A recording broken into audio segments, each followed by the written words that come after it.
আর কয়েকটা দিন বাকি, তারপর বাঙালির সেরা উৎসব দুর্গাপুজো। আর পুজো আসছে, এই অনুভূতিটাই বাঙালিদের কাছে একটা আবেগ। গোটা বছরের মধ্যে এই 4-5 দিনকে নিয়ে যত উন্মাদনা।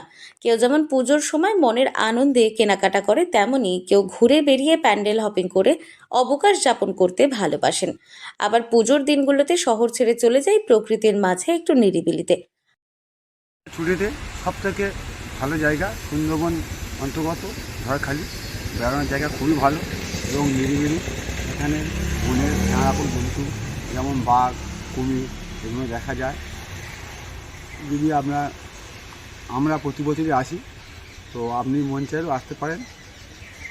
থাকা খাওয়ার ব্যবস্থা এবং সরকারিভাবে থাকা খাওয়া সম্পূর্ণ ব্যবস্থা আছে। এখানে কোনো সমস্যা হয়নি। আমরা প্রতি বছরই আসি, প্রতি বছর নয়, এবছরও। গোটা বছরের ছুটি নিয়ে একেবারে শহর ছেড়ে বেরিয়ে পড়েন। আর তাই কোথায় যাবেন বলে ভাবছেন? কোনো কিছু না ভেবে ব্যাগ গুছিয়ে পুজোর ছুটিতে বেরিয়ে পড়ুন ঝড়খালি। কলকাতা থেকে রেলওয়ে বা সড়ক পথে খুব সহজে চলে আসা যায় এই ঝড়খালি ইকো ট্যুরিজমে। শিয়ালদা দক্ষিণ শাখার শিয়ালদা স্টেশন থেকে ক্যানিং লোকাল ধরে শেষ স্টেশন ক্যানিংয়ে নামতে হবে। এরপর ক্যানিং থেকে ঝড়খালি বাস, ট্রেকার, ম্যাজিক গাড়ি অথবা অটো করে চলে আসুন সোজা ঝড়খালি বাস স্ট্যান্ডে। এবছর পুজোর ছুটিতে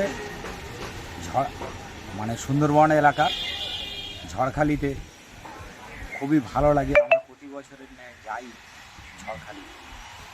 ওখানে দেখার কিছু জিনিস আকর্ষণীয়, সেটা হলো সুন্দরবনের টাইগার এবং কুমির। থাকার খাওয়ার ব্যবস্থা আছে? হ্যাঁ, থাকা খাওয়ার ব্যবস্থাও আছে ওখানে সরকারি। আপনারা যদি চান লঞ্চে করে বেড়ানোর সবই সুবিধা আছে, সুযোগ আছে। এই রকম সব মিলিয়ে কেমন ঝড়খালি? খুবই ভালো জায়গা। এবং ট্রলার বা ওই লঞ্চে ঘুরলেও আপনাদের ভালোও লাগবে।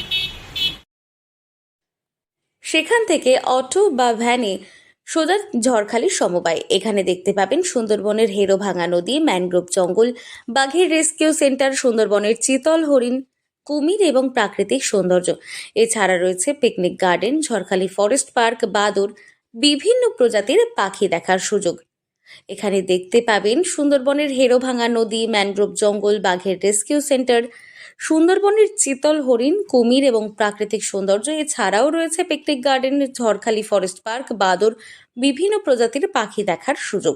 এমনকি ঝড়খালি জেটিঘাট থেকে লঞ্চ এবং বোটে করে নদীপথে সুন্দরবনের বিস্তীর্ণ এলাকা ভ্রমণের ব্যবস্থাও রয়েছে।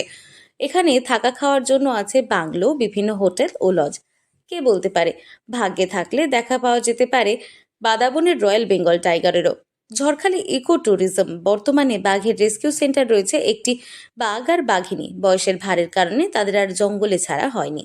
এখানে রয়েছে প্রায় 11টি কুমির। এছাড়াও ঝড়খালি ইকো পার্কে রয়েছে 21টি হরিণ।